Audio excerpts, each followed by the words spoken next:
Hi, this is Anthony Vijay, Assistant Professor, Department of Information Technology, Hindustan College of Engineering and Technology. Today I am going to discuss about data types in C programming. Data types can be categorized into two types. First one is basic types and the second one is derived types. Under basic types, integer, character, float, double, boolean. Under derived data types, array, pointer, function, structure, union. Data types. Data types are used to define a variable. This determines the type and the size of data associated with variables. For example, integer a. Here a is a variable having the data type integer and the size of the integer is 4 bytes. So here data types are arranged based on size. So first of all, integer having a size at least 2 bytes or 4 bytes, that depends upon the compiler, and the format specifier we are following %d or %i.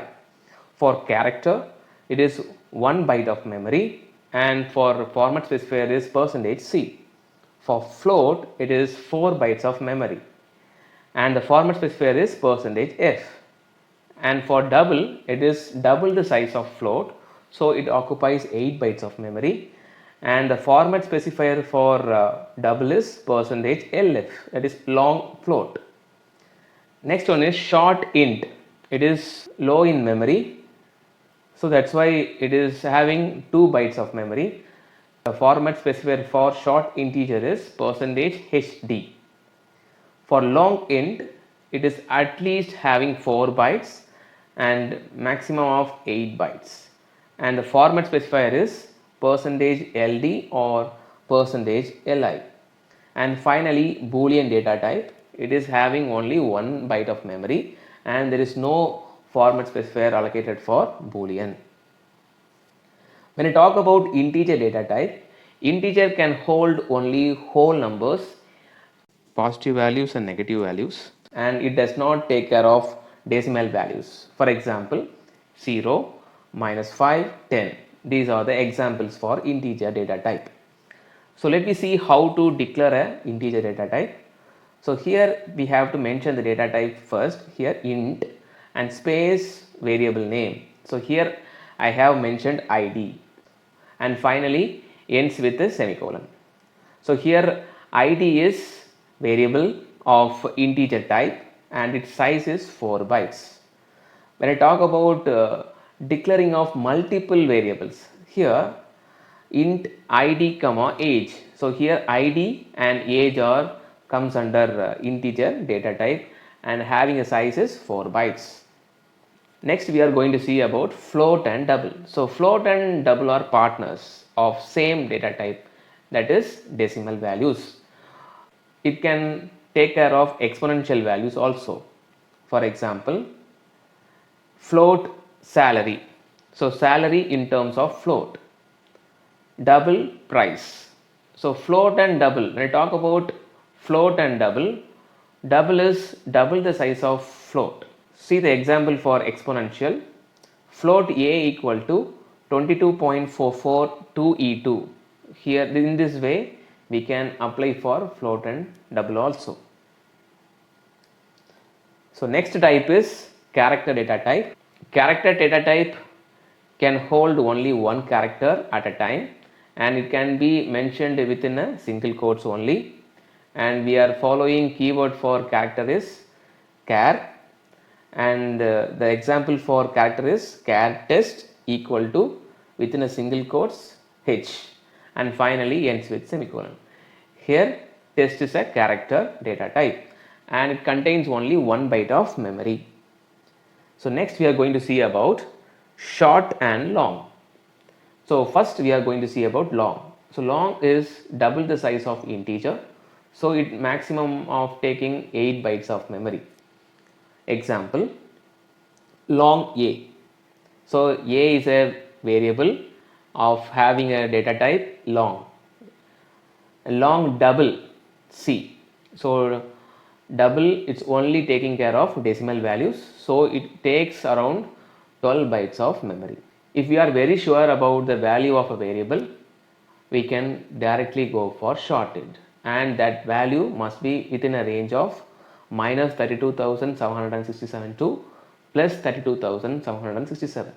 Then only we go for short. It can be declared as short D and finally end with a semicolon. And the next thing is signed and unsigned data type. So from the name itself we can easily identify. So signed data type, all the negative values can be considered. For unsigned data type, it will only consider positive values. For example, unsigned int x, here x only take care of positive values. Next one is signed int y, here y only taking care of negative values. So next one is Boolean type. This is the last type under basic data types. So Boolean does not having any format specifier and it is having the size of 1 byte. It can produce either true or false. If the condition is true, it will produce 1. If the condition is false, it will produce 0. And it can be declared as bool. Bool is a keyword and x is a variable equal to false. This is the way we are representing a Boolean. So next type is derived data types. Derived data types usually come from basic types. Under that, it is having arrays, pointers, function, structures, union. So first we are going to see about arrays. Array is a variable that can store multiple values of similar data type. If it is integer array, it only having integer values. If it is float array, it only having float values. In this example, int data of 100. So data is a variable, can hold up to maximum of 100 values. So let me see how to access the array elements. Float Markov 5. So when I talk about accessing, we have to know one thing, that is indexing. Indexing always starts with the 0. It means Markov 0 to Markov 4 and Markov 5 will be stored as a null character. So from mark 0 to mark 4, totally 5 values we can store there. So when I talk about initialization of an array, the values are stored in a curly braces. See the example, int Markov 5. So the values are represented within a curly braces, 19, 10, 8, 17, 9. So this is the way we are representing the initialization part of array. Next type is pointer. So when I talk about pointer, it refers the address of another variable. So it is represented by the symbol asterisk. Usually we are following for multiplication. So let me see how to declare a pointer variable.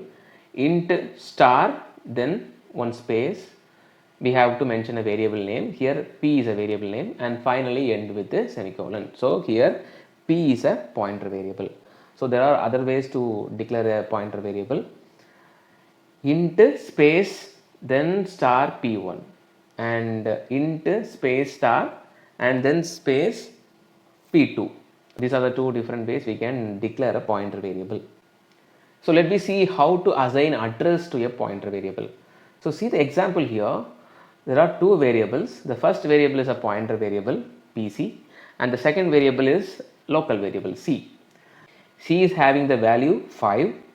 Now I am going to store the address of c to variable pc. The value for pc is 5. Wherever we are doing changes, that will be reflected in both the areas. If I change the value of pc is 10, that will be reflected in c also. So next one is function. When I talk about function, it is a block of code. It is used to solve the complex problem into small sub problems, and the code of function can be reused for various purposes. So under function we are having user defined function.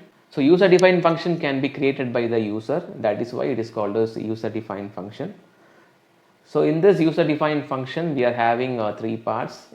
The first one is function declaration, the second one is function call, and finally function definition.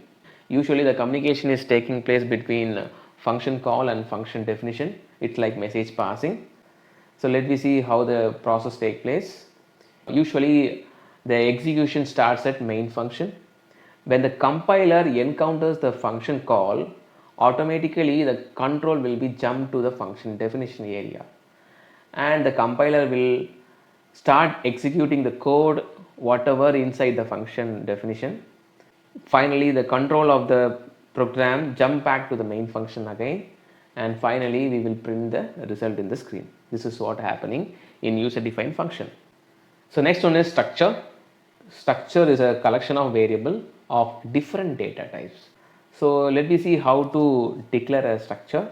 It can be declared by the keyword struct space structure name and open the curly braces, and inside that we have to mention the details of the structure and close the curly brace and finally end with a semicolon. Let me see the example. So here I am taking the person example. So the structure name is person. So inside that we are having person details like name, employee number and salary. The name is having the maximum size is 50. So here we are having three data types inside it like character, integer, float. That is why it is called a structure. And the last data type is union. So union is also a user defined data type. It's like similar to structure with only one small changes. Usually structure allocates enough space to all the variables inside the structure, whereas union can only hold only one variable at a time. Let me see how to declare the union. We have to use the union keyword space union name. So open the curly brace. We have to mention the different data types like character, array for name and price in terms of integer, and close the curly brace and finally end with the semicolon. This is what union. Hereby I conclude my session. So far we have discussed data types, under that basic types, derived types. Under basic types we have discussed integer, float, character, double. Under derived data types we are having array, function, pointer, structure, union, followed by the examples. So thank you very much.